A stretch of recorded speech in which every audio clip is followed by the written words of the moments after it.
което приветствам.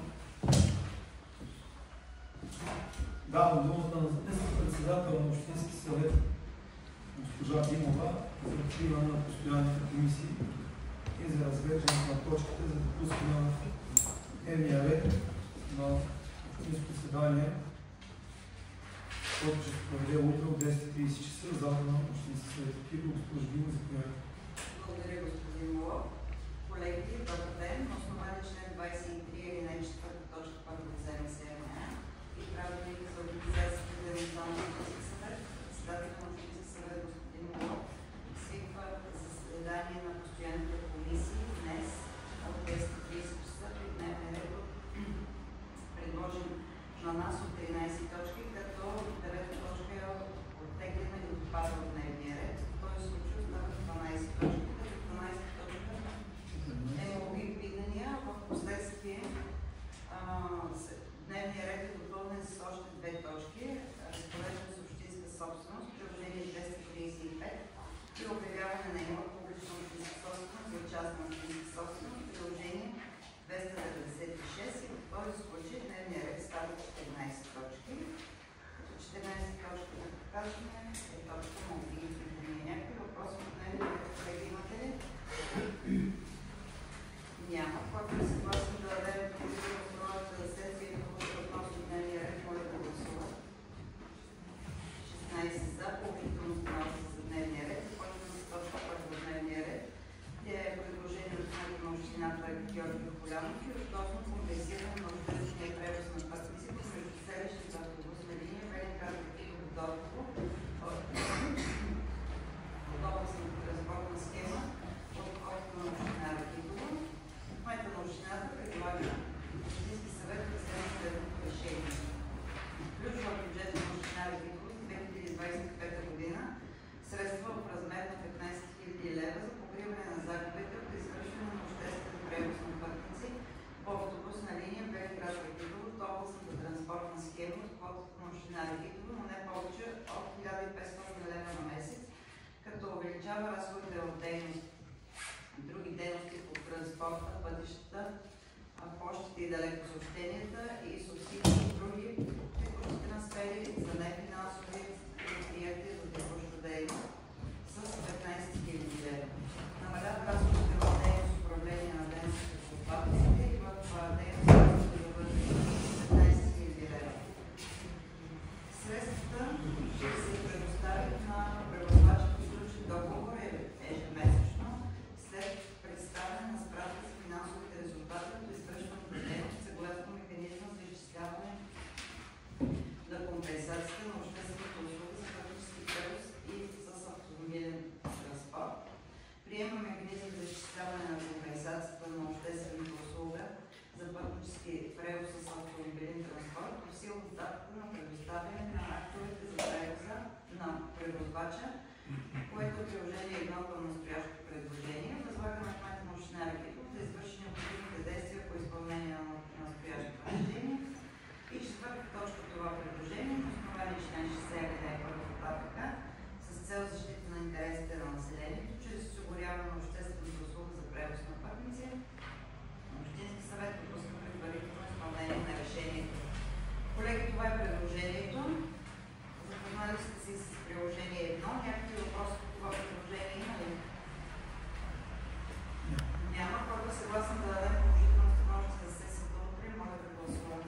целите и приоритетите за развитие на община Ракитово в плана за интегрирано развитие на общината.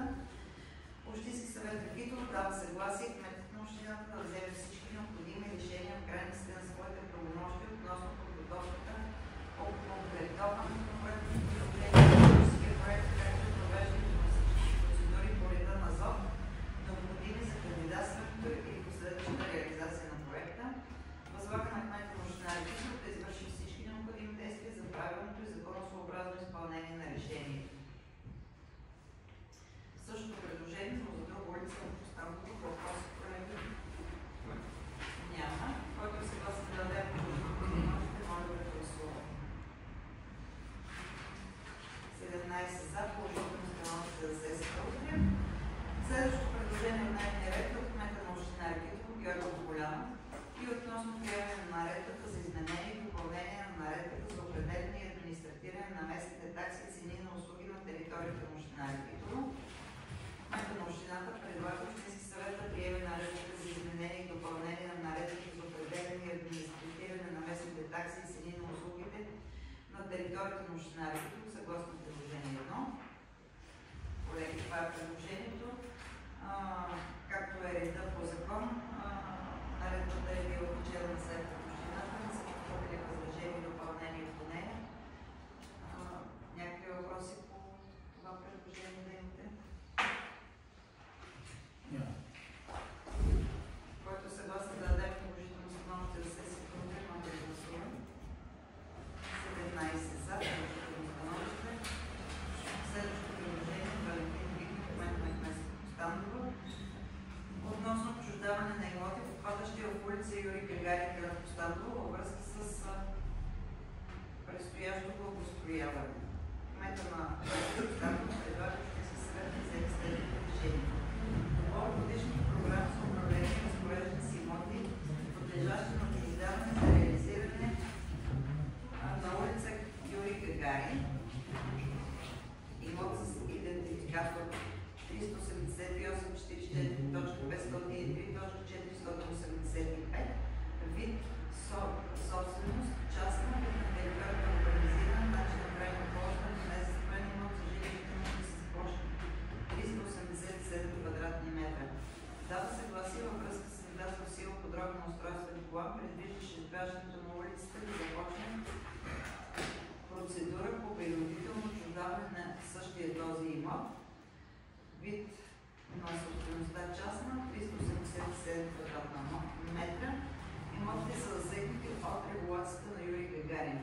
Упълномощава кмет на общината да възложи на лицензиран оценител определянето на равностойно парично обезщетение за имотите, подлежащи на отчуждаване, а средствата, необходими за заплащането на дължимите обезщетения, ще бъдат предвидени в бюджета на община Ракитово за 2025 година. Възлага на кмета на община Ракитово да проведе последващите процедури по ЗОС. Някакви въпроси, колеги, имат това предложение? Няма. Който е съгласен да даде положително становище за сесията, моля да гласува.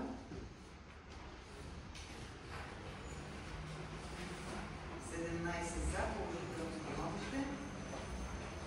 Следващото предложение е предложение от кмета на общината Георги Голянов и относно разпореждане с общинска собственост. Кмета на общината предлага Общински съвет да вземе следното решение.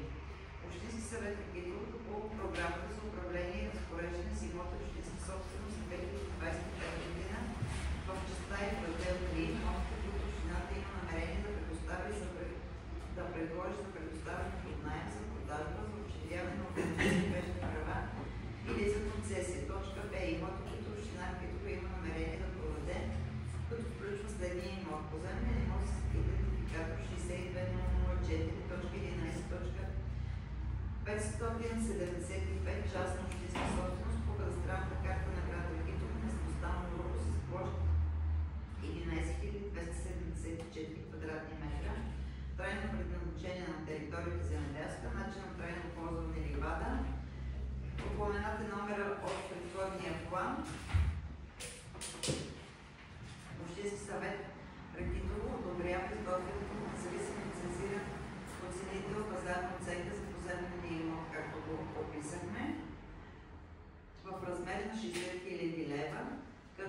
справедлива пазарна стойност, както следва: определя продажната цена на имота в размер на 60 000 лева.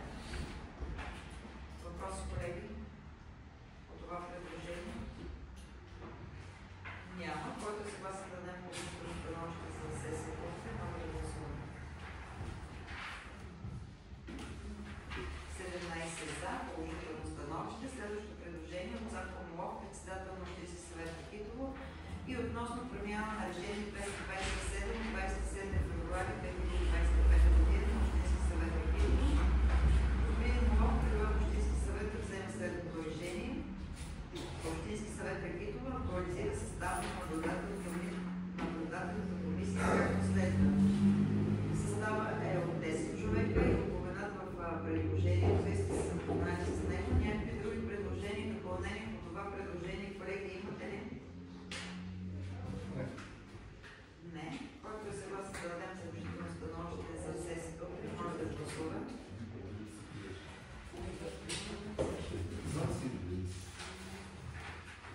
Против? Въздържали се? Няма. 17 за. Положително становище. Следващото предложение от Георги Колянов, кмет на община Хитрово. Кметът на общината предлага Общински съвет определя следните общински съветници, които да участват в състава на постоянната комисия за разглеждане и одобряване на заявленията за отпускане на еднократна социална помощ на нуждаещите се лица и семейства, домакинства, жители на община Хитрово: Стефан Коларов, Веско Шеков и Ешек Археолог. Други предложения за включване в тази комисия, колеги, има ли? Колеги, аз искам да допълнение. Това сме го взели от комисията, която си е по социалните дейности. Първите 3 члена, които бяха вътре, и сложихме в комисията. Ако има нещо против или някой да се допълва, може да го направим.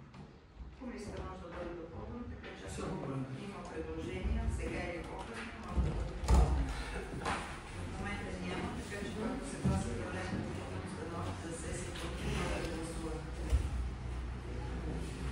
17 за, положително становище за сесията. Следващото предложение от дневния ред е предложение от Георги Колянов, кмет на община Хитрово.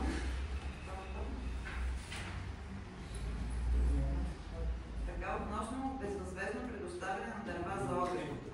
Кметът на общината предлага Общински съвет да даде съгласие да бъдат предоставени безвъзмездно на образцово народно читалище Кодирни 1898 град Хитрово 10 пространствени кубични метра дърва за огрев за предстоящия отоплителен сезон. Възлага на кмета на община Хитрово да извърши всички правни и практически действия за изпълнение на решение.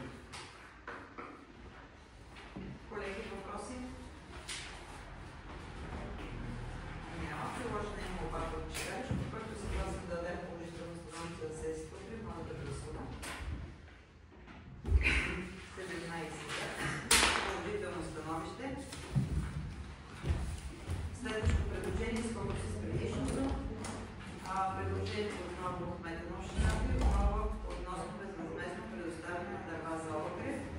Този път кмета на общината предлага Общински съвет да даде съгласие да бъдат предоставени безвъзмездно на клуб на пенсионера в град Хитрово 10 пространствени кубични метра дърва за огрев за предстоящия отоплителен сезон, като възлага на кмета на община Хитрово да извърши всички правни и практически действия за изпълнение на решението.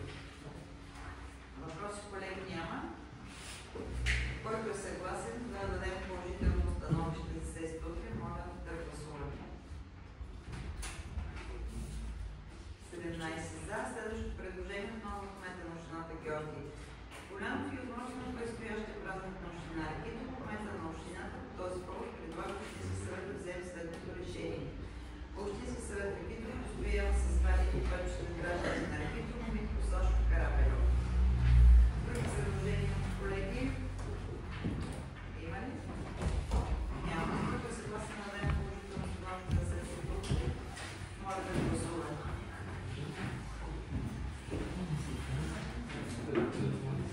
Против, колеги? Въздържали се? Няма. Против няма. Въздържали се? Няма. 17 за. Положително становище. Следващото предложение от Георги Колянов, кмет на община Хитрово.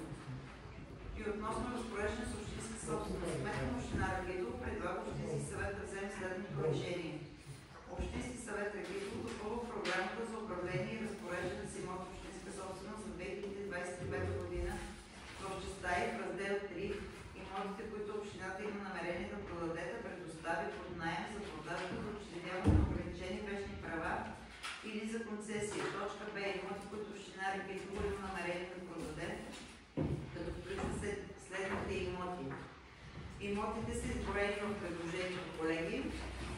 Вие сте се запознали с тези имоти. Те се намират в град Костадово.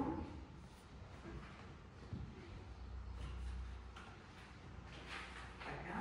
И втора точка това предложение е упълномощава управителя на община Ракитово да възложи на независим лицензиран оценител изготвянето на пазарна оценка за определените в точка 1 поземлени имоти и след одобряването им от Общински съвет да вземе решение за извършване на разпореждане с тях и да определи реда съгласно разпоредбите на ЗОС. Това е предложението, колеги. Някакви въпроси по това предложение има ли? Плашен? Да. Не, но имаш Поповица. Поповица. Това е предложението, колеги. Няколко са имотите.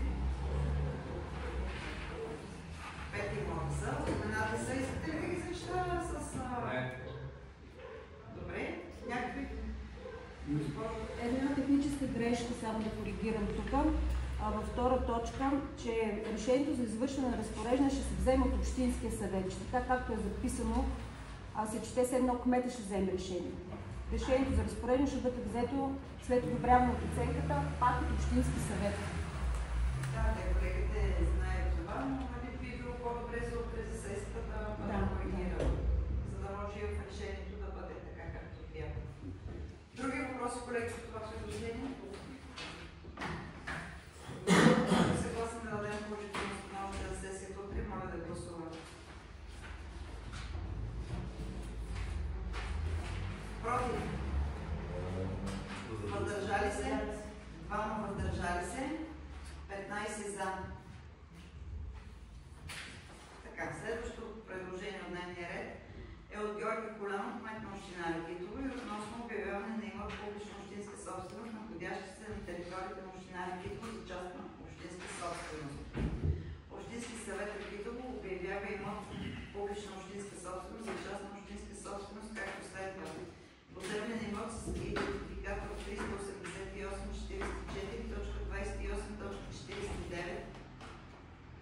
находящ се в град Костадово, област Пазарджик, община Ракитово, местността Поповица, по кадастралната карта на град Ракитово, битата собственост, общинска, битата територията организирана, начин на трайно ползване, крайбрежна плажна ивица с площ 508 квадратни метра и акт номер 501 от 24 септември 2020 година. Това е приоритет. Колеги, въпроси? Няма. Който е съгласен да дадем положително становище, може да гласува. 15 за, против? Няма. Въздържали се? 2. Колеги, това минаваме към последната точка от дневния ред. Моля и питания, ако имате някакви въпроси, заповядайте. Остава с предишните за малко допуснато. Говорих миналата седмица, тъй като имаше и едно предложение от миналата година, още да един пожар, където побили. Денчо каза, че сега този месец юли ще инцидират и всички дърва, които има отпуснати за читалищата, по джамията, толкова и тук новите, които са били предвидени по престъплението да бъдат открити всички нужди и всички решения, които сме взели. Така че се очаква този месец следващия да бъдат дадени на хората да бъдат по-навреме да бъдат. Няма се черпване на дневния ред, за да приемем нещо